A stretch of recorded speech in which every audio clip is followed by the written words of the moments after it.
Hello and welcome back to another gripping episode of the AIC YouTube channel.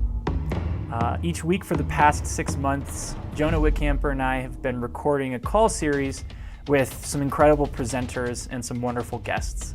And now we're producing this call series into this channel, of course, also a podcast format and a simple recording, with the intention really of entertaining and stirring curiosity, excitement, and participation from parties that might feel like they want to invest in and play a critical role in the regeneration of the Amazon rainforest, but might not understand how to go about doing so. And there's a lot of jargon around the conservation space, which we're trying to dismantle here. We're going to be explaining increasingly the terms that we're using, which oftentimes require a Wikipedia or a Google search to understand if you're not familiar with the landscape. So without further ado, let me introduce our guest for this episode. Daniel Nepstad is an Amazon conservation pioneer. He started his PhD in the 1980s in a rural town of the Brazilian Amazon. He helped to guide philanthropy to the region. And in 2010, he started the Earth Innovation Institute to work internationally at subnational levels to advance climate-friendly rural development through innovative approaches to sustainable farming, forestry, and fisheries. So tune in to hear Nepstad's story and also what he's up to with the Earth Innovation Institute. So, our first subject. Hey, Daniel Nepstad, who are you? How come you're joining us? Why are you joining this gang of ragtag actors? Thank you, Jonah, and wonderful seeing all of you and seeing some familiar faces as well. We've been working. I've been working since the mid '80s in the Amazon. Moved there in 1984. I fell in love with the frontier town of Paragominas. Maybe love is a little bit strong, but really getting to know those actors at that point in Brazil, you know, on the threshold of a return to democratic rule, really sort of influenced me very profoundly. And I feel like some of the issues back then we're still dealing with. You know, how do we find an approach to the Amazon that resonates with Amazonians and that really makes those who want to do things the right way be recognized and come out better than those who are just trying to extract advantage from the Amazon. Great, thank you for that. Can you tell us about the Earth Innovation Institute and a little bit about its history and its programming? I was in philanthropy back in 2008 and 9, and it just seemed like there was a missing organization that is all about sort of building bridges between the warring factions, that had an approach that was scalable, that worked with large subnational governments, and that was also intervening in the global sort of enabling conditions, emerging climate market mechanisms, policy mechanisms, trade. And that was really sort of the core idea that we took to creating Earth Innovation in 2010. So we're 35 people, tiny teams in Peru, Colombia, Ecuador, Brazil, Indonesia, and a headquarters in San Francisco. For the better part of 20 years, beginning in '84, well, I guess it's more like 25 years, the main thing I was doing was running big experiments to see what's going to happen to the Amazon in a warming world. Setting the forest on fire, torturing it with drought, seeing what it takes to kill trees in any number of ways. I got a lot of hate mail. And then I when I went to the Moore Foundation in 2008, that marked really the beginning of this new phase of my life that I'm in right now. I already talked about Earth Innovation. I think there's some amazing lessons for the Amazon agenda that emerge from this history since the early 2000s, when we achieved, the broader we, this amazing decline in deforestation, 77% below the 10-year average. And it's been rising steadily ever since. Will probably rise even more this year by a lot. What are the lessons there? What can we learn from that experience? And here are the raw numbers. I'm sure you all know these very well. 2019 was about half of the historical average, 96 to 2005. So things are not going in the right direction. I think we summarized, looked really closely at what the factors are leading to that decline, and published that paper. And there was this massive increase in the protected area system. Today, more than 50% of the Brazilian Amazon is under some form of protection. There was a great uptick in law enforcement, sting operations, cracking down on the cartels and really the illegal operations around timber, around land grabbing. Lots of people went to jail. Very expensive. Restrictions on farmer access to credit under the Municípios Críticos program that got the attention and fostered amazing sort of mobilization of counties to come off that list, and lower deforestation to come off that list. The zero deforestation movement manifested in the Brazilian soy moratorium and cattle agreement. Really difficult, I think, to quantify the contribution of those two to the overall decline, because they're commodity specific, and there are ways around them, and they did not send a very good message to those legally compliant farmers who still had forests they could legally clear. Why is it rising? In general, I'd say a lack of carrots. You know, the largely Norwegian funded Amazon Fund has become known in Brazil really as a fund for NGOs, even though most of the funds have gone to state governments for implementing things. Farmers, though, with some important exceptions, smallholders along the Trans-Amazon, say, have not seen a whole lot of upside from their efforts to conserve forests on their land. If you look at land market values, you know, and I own a chunk of land, my real estate value will be much lower if I have more forests than I have less.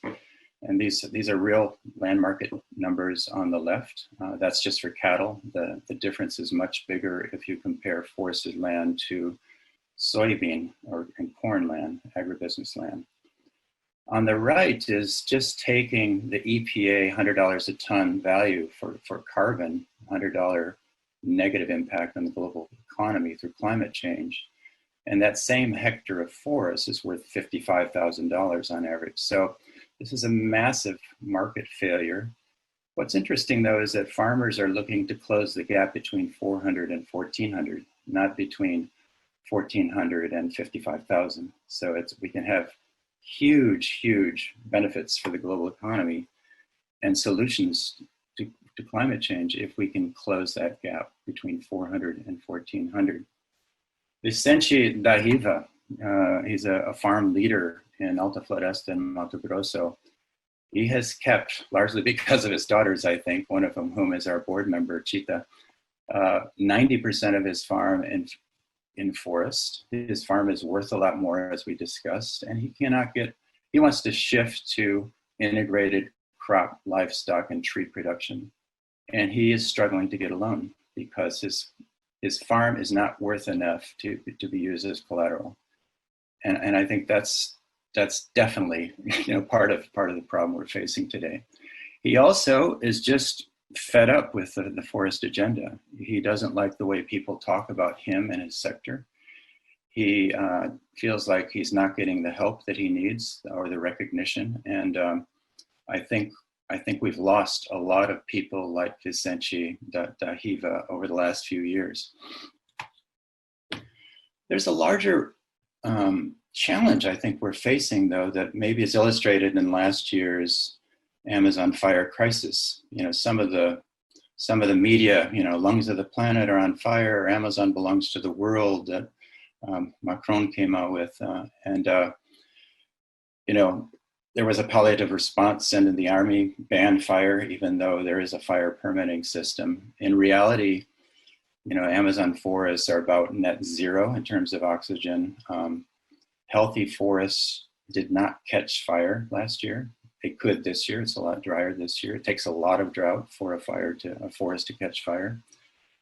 And also the idea that farmers are actually essential allies in a fire solution. They do not want to see fire escape into their cattle pastures. It costs them money, or into their forests. And they actually invest in keeping fires under control. So much of what burned last year was areas cleared, big dead trees that were set on fire to make way for cattle and crops. As a result, we're coming into this burning season where there is more drought along the southern Amazon, with farmers bewildered and angry. There's another fire ban, another palliative approach, and this is really the cycle that we're locked into. I should note that a lot of my research has been on fire and in intact forests. These are the easiest, the most dangerous fires, because they damage forests and open them up to future fires, and they're really easy to put out. And you can just sweep a path in front of them, do a little back burn, and you're done. And there are groups doing that also are unfunded going into this, not funded, but they have holes in their funding going into this year's fire season, like the Alianza Brigada. So quickly, a way forward, just to put some ideas out there, and this is something that is all work in progress. I think we need a big focus on fish. Fish occupies about 1/20th of the land of beef to get the same amount of protein. It is the diet of choice, the protein of choice for Amazonians for millennia. And there's some very surmountable issues that are keeping fish back as the main protein of choice in the Amazon that could become an export. So I think managed floodplain lake fisheries combined with sustainable agriculture, every one of the Brazilian Amazon state governments want a fish agenda, and legal compliance has to become easier. It has to be recognized, and it has to be rewarded, so that the Vicente Dahivas of the world, of the Amazon, don't turn their back on the forest agenda. Right now, I think we've put a lot of attention into legality and illegality, assuming that if you're illegal, you're a criminal, when in fact, it's incredibly difficult to comply with the law in the Amazon. Advocacy campaigns have made it difficult, I'd say, for companies to partner. There's very, very few partnerships between companies and states that are committed to the forest issue. And what the companies tell us is that part of the reason is that they think they worry they'll become a headline if they engage in a jurisdiction. These other elements, I think the fire, there's a very powerful argument to be made. Anyone who's lived in the Amazon, I've lived there for 12 years, the dry season is a season of nasty respiratory ailments, children dying, people going to hospitals if they have access to hospitals. There's a very strong case to be made to lower fire and eventually eliminate it. Another piece of this that is actually got some momentum within the Bolsonaro administration, believe it or not. Joaquin Leitchi's team is keen to increase private sector investment through a forest carbon mechanism. And that team is knowledgeable. They've done mostly in the project space a lot of transactions before joining the government. We estimate Brazil could capture $1 billion or so from the voluntary forest carbon market over the next 2 or 3 years. Most of the pieces are in place to do that. One of the critical things is to make it possible for the progressive states like Mato Grosso to be able to sell emissions reductions into the voluntary market. The passage or the approval by the Air Resources Board of California of the California Tropical Forest Standard last September is really an incredibly important piece of that. This this is a standard that grew out of the Governor's Climate Forest Task Force created in California in 2008 and 9 because of California's international offset provision, which is still not regulated. So we've got the standard, but the market in California is still not created. But this standard, the government of California is keenly interested, as is the GCF task force, and it's wonderful that Colleen is on, in seeing the standard applied. And right now, Mato Grosso and Acre are probably the two states that are, furthest out in front to be verified. And that means they could start to sell emissions reductions that could feed directly into their statewide programs.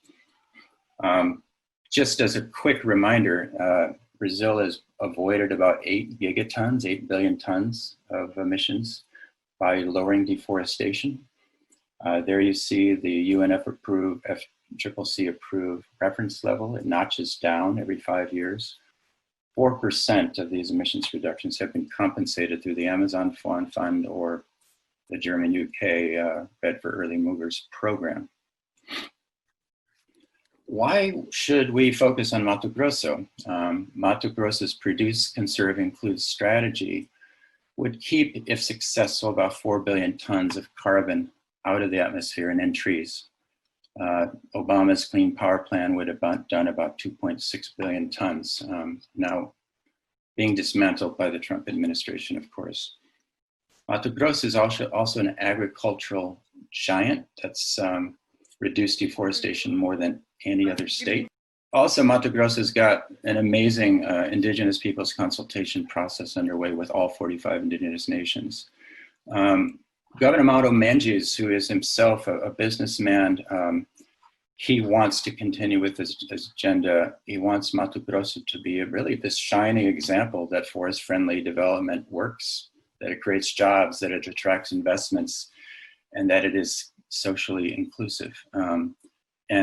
So this is a huge example. I already mentioned the task for legal compliance. If I'm a soy farmer, I have 20 different licenses I need to fulfill, at least, and a lot of them have different deadlines. It's an incredibly bureaucratic system. Brazil is number 126 in the World Bank's Ease of Doing Business rank, and the Amazon is the worst place in Brazil to do business. Car validation, 60 people in Mato Grosso are doing 3 a day, and there's about 90,000 left to do in Mato Grosso. And this is such a linchpin, such a key piece for getting legal compliance working at scale. But it stopped dead in its tracks. Could a client relation management system with cloud-based technology help? Definitely. Is Salesforce, a possibility there? We're discussing it. But this is another thing that Governor Mauro Mendes wants to lead on. And finally, just the whole idea that, amazing progress through the advocacy campaigns of Greenpeace and Mighty Earth of getting companies to the table. But for me, the question is, are we asking them to do the right thing? Is this focus on zero deforestation really the best use of their muscle?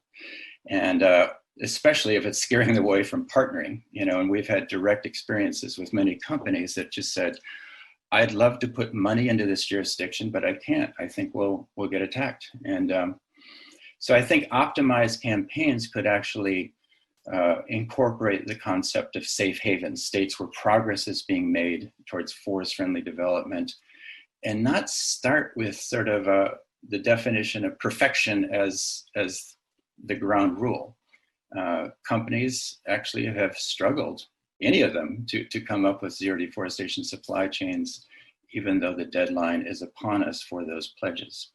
So in response to this situation and really the overall lack of support that jurisdictions get, in 2014, through the Governor's Climate Forest Task Force, was announced, eventually 35 governments signed the Rio Branco Declaration, committing to 80% reduction in deforestation by 2020, if partnerships with the private sector and sufficient funding was available.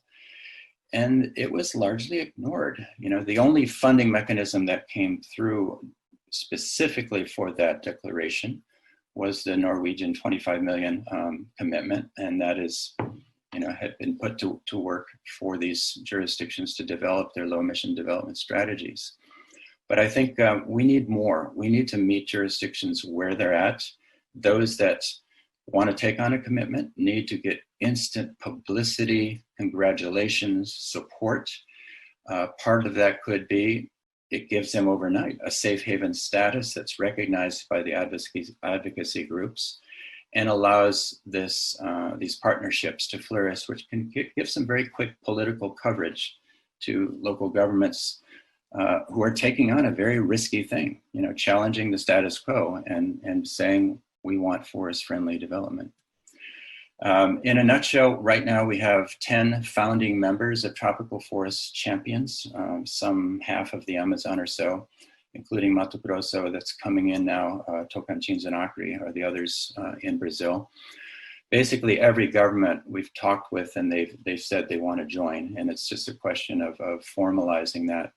The question is that, we see the Tropical Forest Champions not as yet another jurisdictional initiative, rather it is technology agnostic.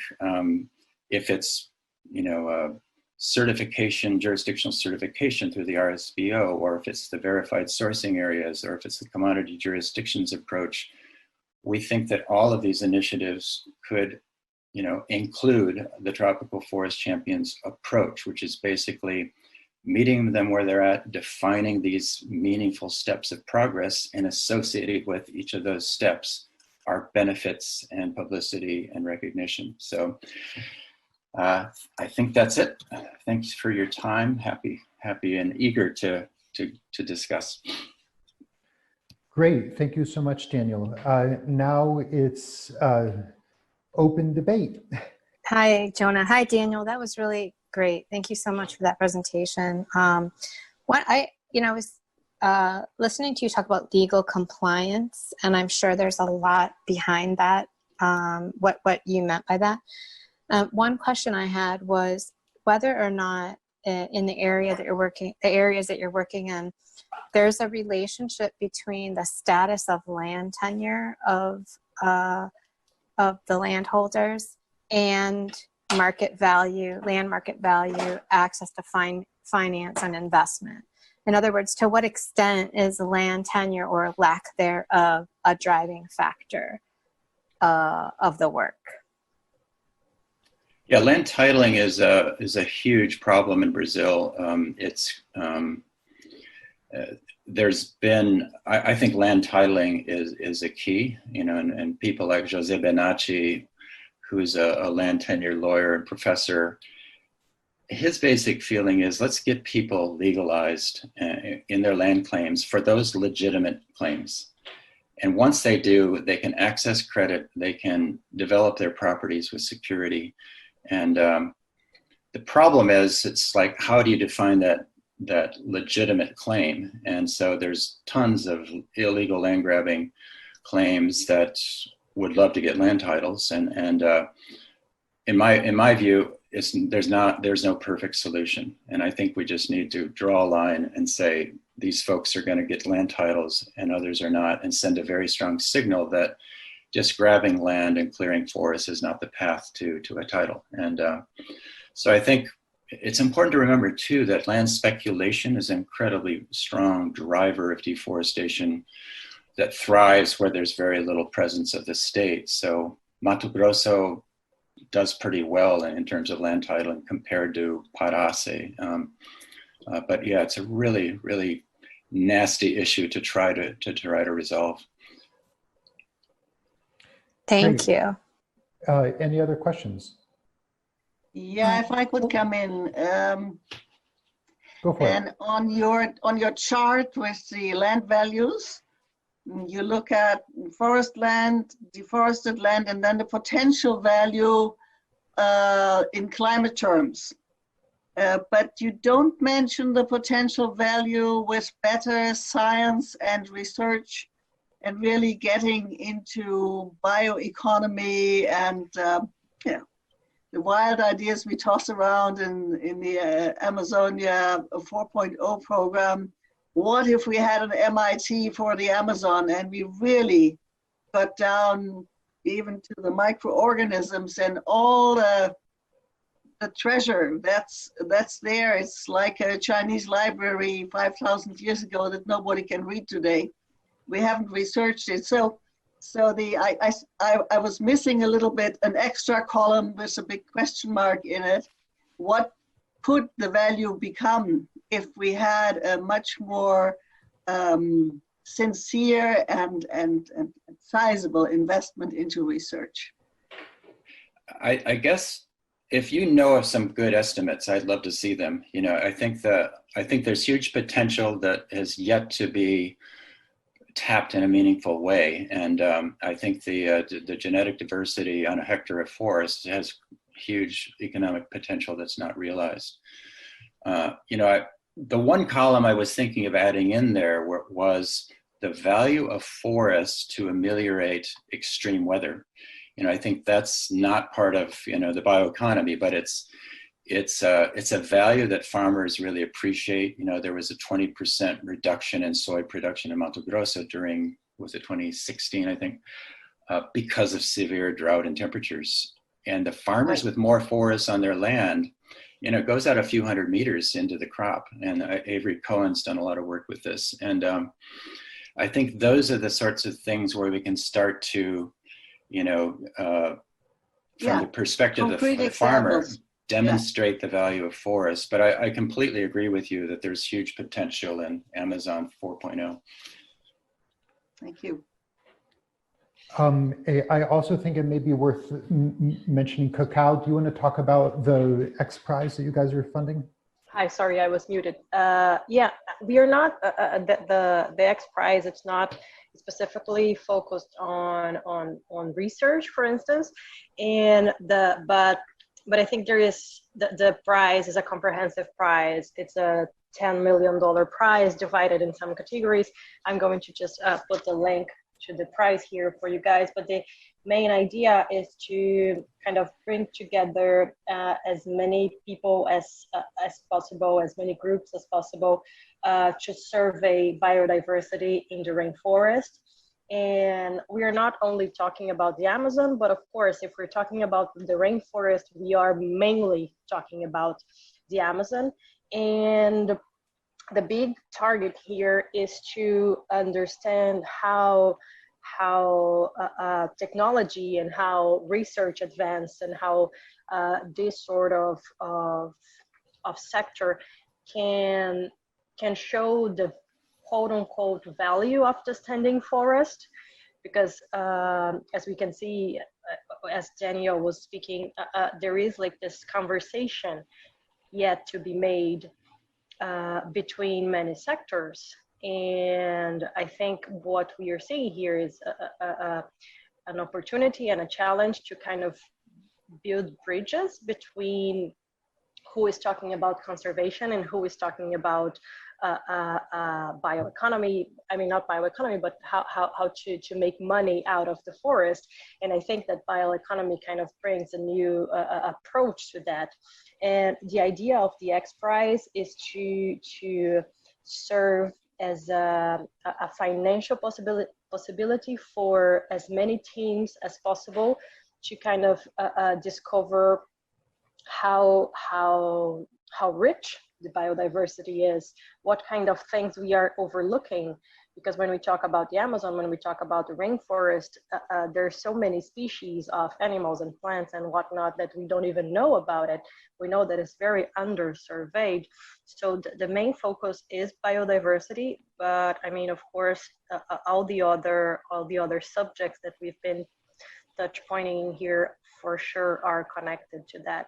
So thank you for bringing that up, Jonah. Because here I want to extend the invitation for you guys to get to know more about the initiative, and of course to spread out among your networks, because it's a broader competition. So pretty much everybody is welcome to get to know it and to be part or to build a team on that sense. Great, thank you.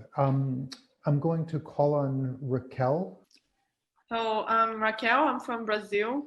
I've been living in Mato Grosso with the Kayapó communities there since last year.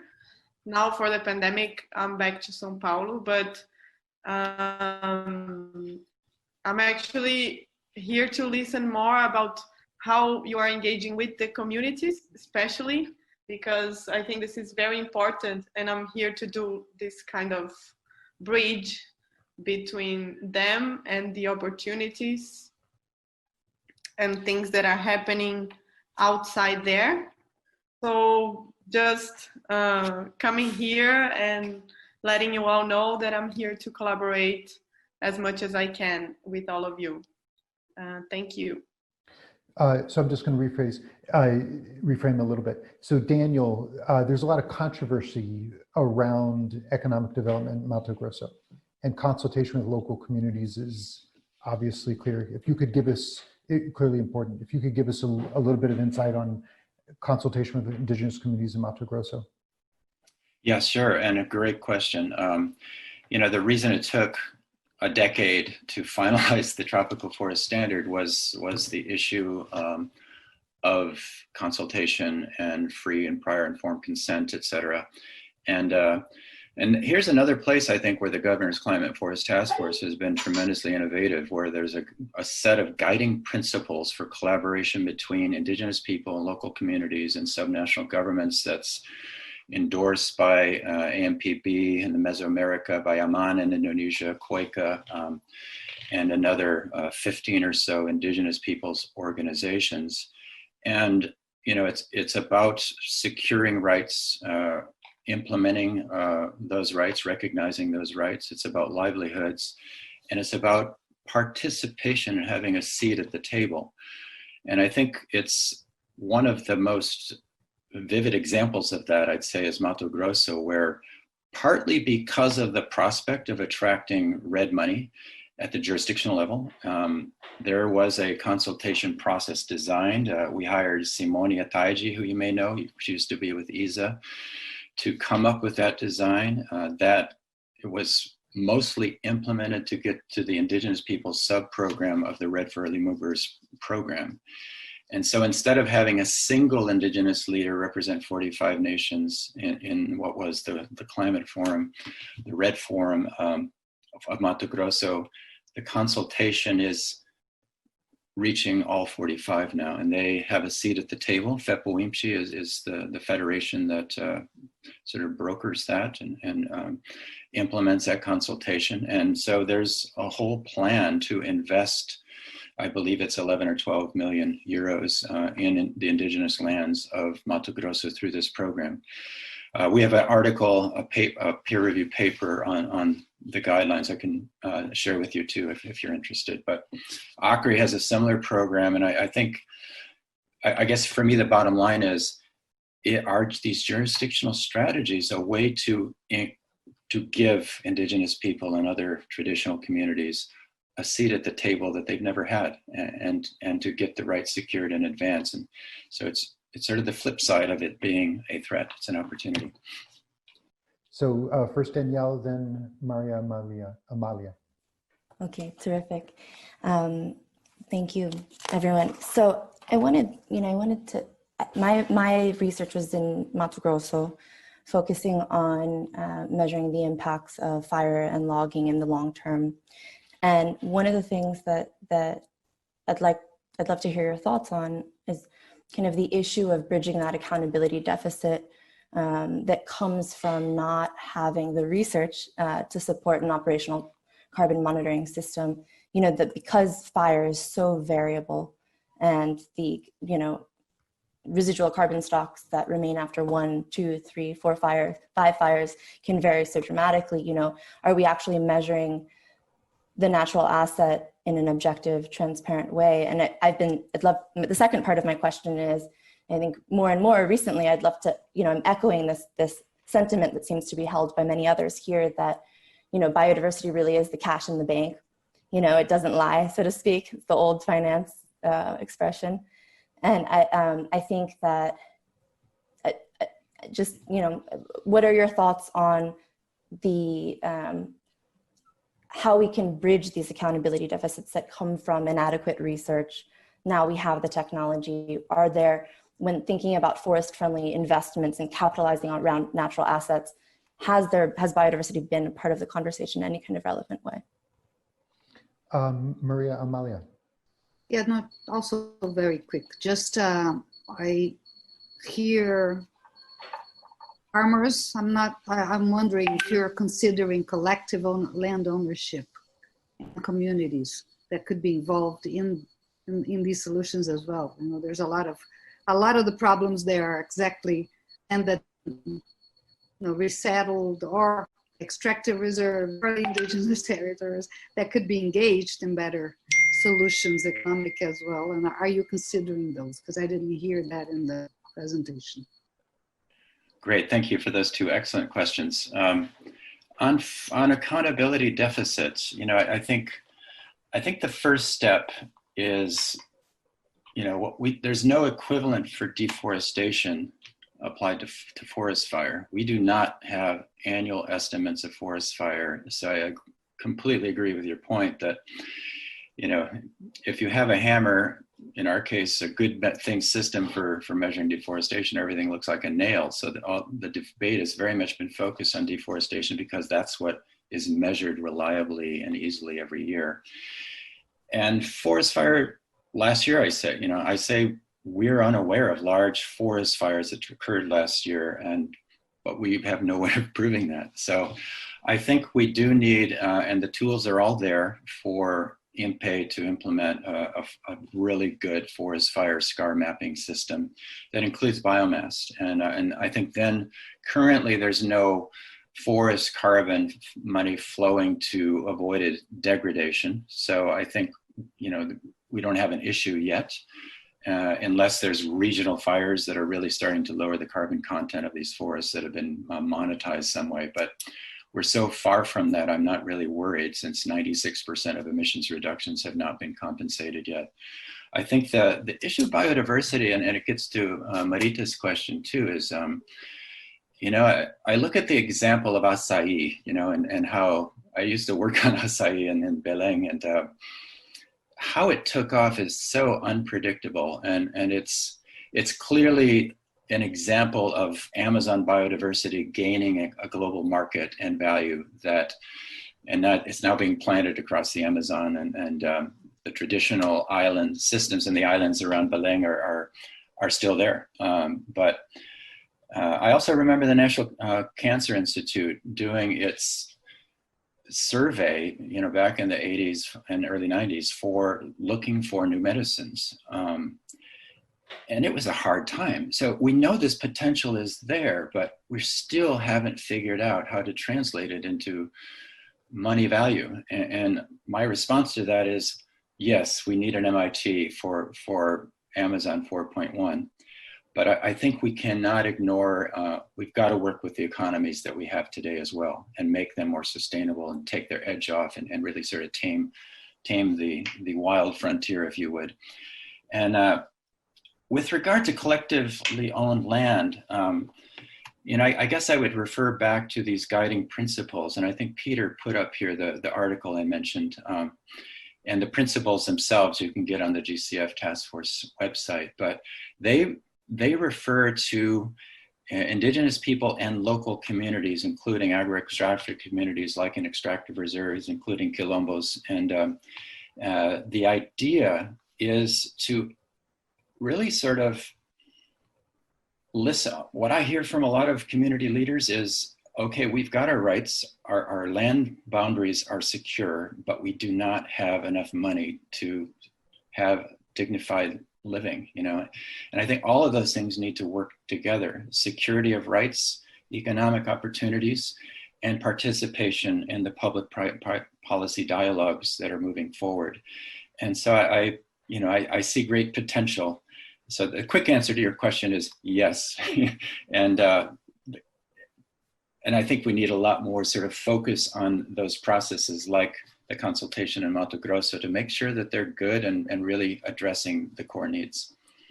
But very, very important question. Great. Thank you, everybody, for those questions. Thank you, Daniel, for your presentation. So now an open-ended question for all of you. What do people imagine can be a wider outcome for this group? A global group focused on Amazon conservation, focused on forest-friendly economics. What hopes do you have for collaboration with a wider community of actors?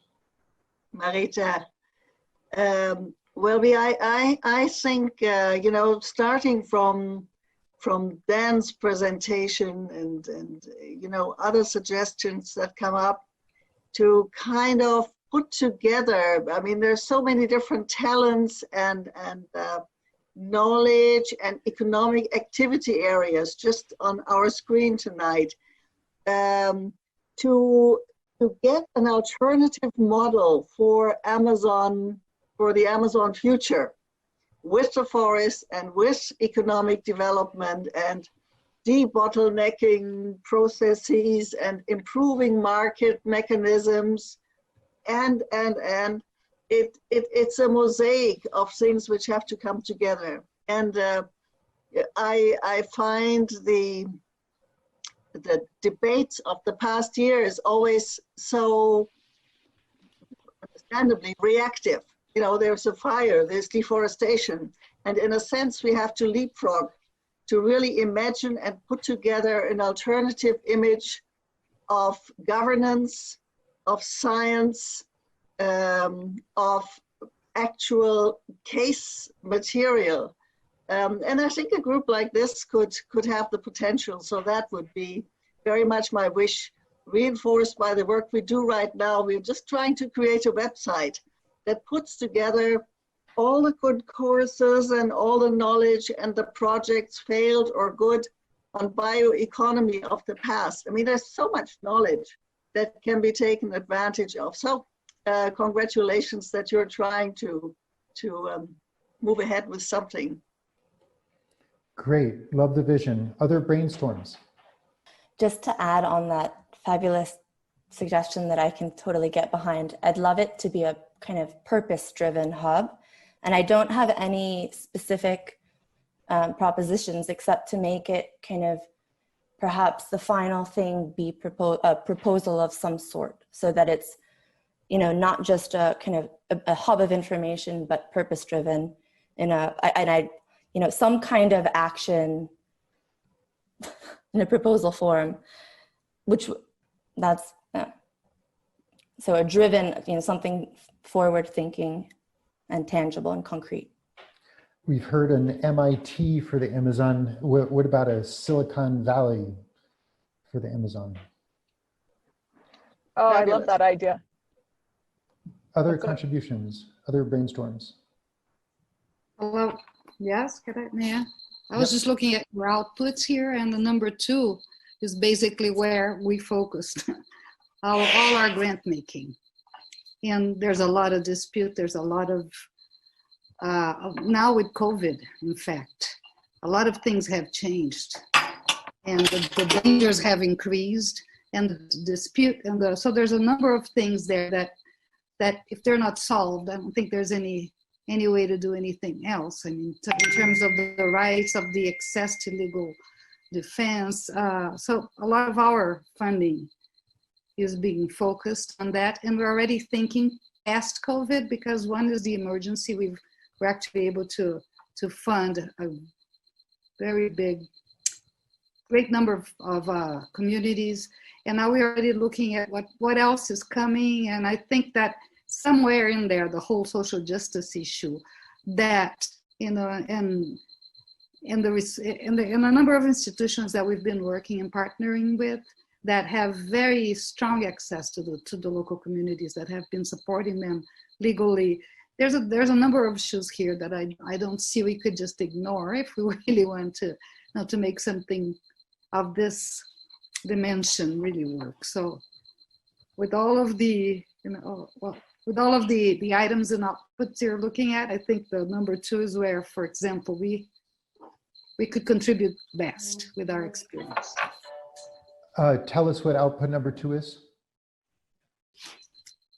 It's in your email that I, that I received. A Rule of Law Philanthropy Report, a survey of grant makers' investments in rule of law activities in order to identify gaps and needs. We'll look at law enforcement, indigenous rights, the health of public institutions, media training, security, floating courthouses, decentralized dispute resolution systems, organized crime investigation, and more. Rule of law is an important I don't know how to say that. Prerequisite. Precursor for healthy economic development. So, in a nutshell, that's one of our major funding areas and investments, and the other is exactly in solution-based approaches to communities that have the land. Some are disputing, and that's a huge issue, and others actually have, but they have it's very difficult for them to make a living, to have access to benefits, etc., etc. So there's a lot of investment that have been. We can do some, we make, but still, I think this connection, mapping, more of this is necessary. We do that a lot with the philanthropic field, but we haven't talked to groups like you or to thinking of the larger investment. So I think we need to bring these two worlds together, because we are all, we're all kind of in this little silos. And so I thank you for finding me and inviting me. I'm not even sure how I got the invitation, but I think this is a great conversation. I see a lot of people I already knew anyway, so maybe that's where I came into this. So where new thinking, new money, new technology, new political access, and new framing creates opportunity for the Amazon, we hope to meet each other. Thank you, everybody.